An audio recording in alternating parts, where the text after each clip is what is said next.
దక్షిణామూర్తి అష్టకం యొక్క 3వ భాగం వివరణ. పైన ఉన్న చిత్రపటం గమనిస్తూ ఈ విషయాలను అర్థం చేసుకోండి. 4వ పద్యం వివరణ. నేను శక్తిని అని అనుభవపూర్వకంగా ధ్యానంతో తెలుసుకున్న జ్ఞానిలో ఎదుటివాడి మీద ప్రతీకారం తీర్చుకునే ప్రతిక్రియ ఉండదు. ఎందుకంటే ప్రతిక్రియకు దారితీసే గత సమాచారం మరియు సూచనలు డి అంటే జ్ఞాపకాల పుస్తకంలో రాయబడి ఉంటాయి. కానీ అతను అంటే ఏబీసీ దానిని విడిచి జి అంటే ధ్యాన కోరిక ద్వారా హెచ్ అంటే హృదయంలో ఉంటాడు. కాబట్టి ప్రతిక్రియ ఉండదు. అంతేకాని అది క్షమించడం కాదు. క్షమించడం అంటే ఉద్దేశ్యపూర్వకంగా వదిలివేయడం. ఇది ప్రతిక్రియ వల్ల కలిగే లాభ నష్టాలను అంచనా వేసి వదిలివేయడం.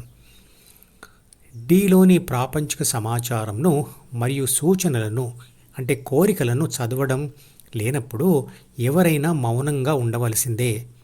చంటి పిల్లలు కూడా ఇదే స్థితిలో ఉంటారు. చంటి పిల్లలు మీరు చేసిన తప్పులకు క్షమించడం లేదా క్షమించకపోవడం అనేది ఉండదు. అందుకే పిల్లలు మరియు దేవుడు చల్లని వారే అంటాడు ఓ సినీ కవి.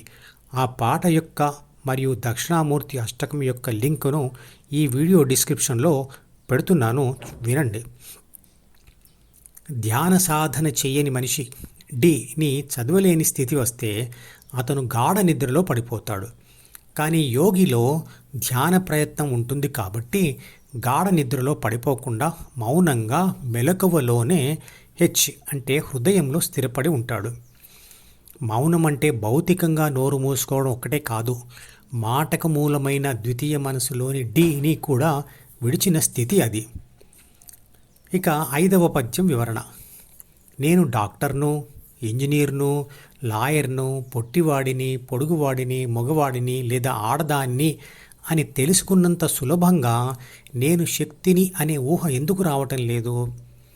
అది తెలుసుకోవడానికి ధ్యాన ప్రయత్నం ఎందుకు అవసరమవుతుంది అంటే, ప్రాపంచిక విషయాలతో బిజీగా ఉన్న మనిషికి మొదట నేను ఎవరు అనే ప్రశ్నే రావడం లేదు. అలాంటి మనిషి తన బాహ్య శరీరంను చూసుకుంటూ నేను ఈ శరీరమే అనుకుంటాడు. ఆ భావంలో స్థిరపడిపోతాడు. ఎందుకంటే బాహ్యంగా కనపడే ప్రతిదానిని పదార్థ దృక్పథంతో చూస్తాడు కాబట్టి. ఉదాహరణకు ఫ్రిజ్ అనగానే దాని బాహ్య రూపం మాత్రమే గుర్తుకొస్తుంది. అలాగే ఫ్యాన్ అనగానే రెక్కలతో ఉన్న దాని రూపమే కనబడుతుంది. కానీ వాటిని నడిపిస్తున్న విద్యుత్ శక్తిని లెక్కలోకి తీసుకోం. నిజానికి ఫ్రిజ్ మరియు ఫ్యాన్లు విద్యుత్ శక్తి యొక్క శరీరాలు మాత్రమే. అలాగే సెల్ ఫోన్ అనగానే సెల్ ఫోన్ యొక్క బాహ్య శరీరమే గుర్తుకొస్తుంది, కానీ బ్యాటరీ అసలు గుర్తురాదు.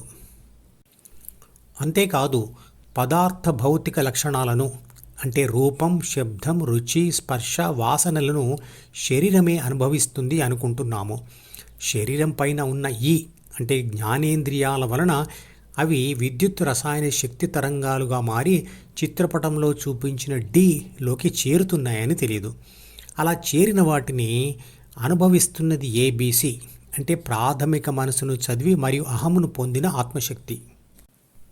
బాహ్య ప్రపంచాన్ని గ్రహించడానికి తనకు జ్ఞానేంద్రియాలు ఈ విధంగా ఉపయోగపడుతున్నాయన్న విషయమే చాలామంది గ్రహించరు.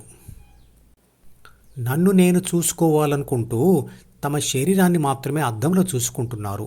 అద్దంలో ఆత్మ ఉన్న అంటే నేను ఉన్న శరీరం యొక్క భౌతిక రూపమే కనపడుతుంది. అసలైన నేను కనపడను. శక్తి రూపంలో ఉన్న నన్ను నేను చూసుకోవడానికి ఏ రకమైన జ్ఞానేంద్రియము శరీరం మీద లేదు. అద్దం లాంటి ఏ రకమైన పరికరము లేదు.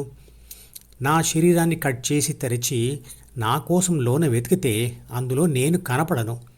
మరణ సమయంలో నేను పోయేటప్పుడు కూడా కనపడను. కానీ శరీరంలో ఉన్నప్పుడు శరీరంతో సహా అన్ని పనులు చేయించింది మాత్రం నేనే.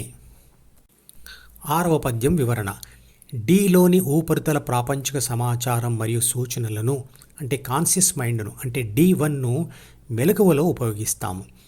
ఉపయోగించని ప్రాపంచిక సమాచారం మరియు సూచనలు అట్టడుగు పొరల్లోకి చేరతాయి. వాటిని సబ్ కాన్షియస్ మైండ్ అంటే D2 అంటాము. అసలే ఉపయోగించకపోతే అవి అదృశ్యమవుతాయి.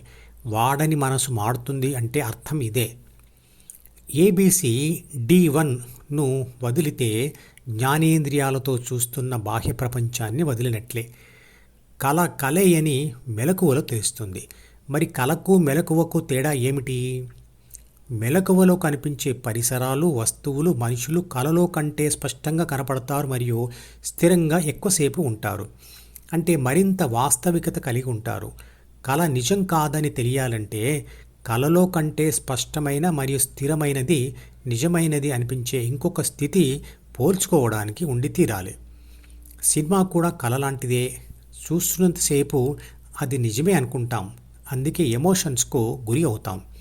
సినిమా అయిపోగానే అన్ని లైట్స్ వేస్తే కనపడే సినిమా హాలు, పరిసరాలు మరియు మనుషులు సినిమా అంతా అబద్ధం, మాయ అని చెప్తాయి.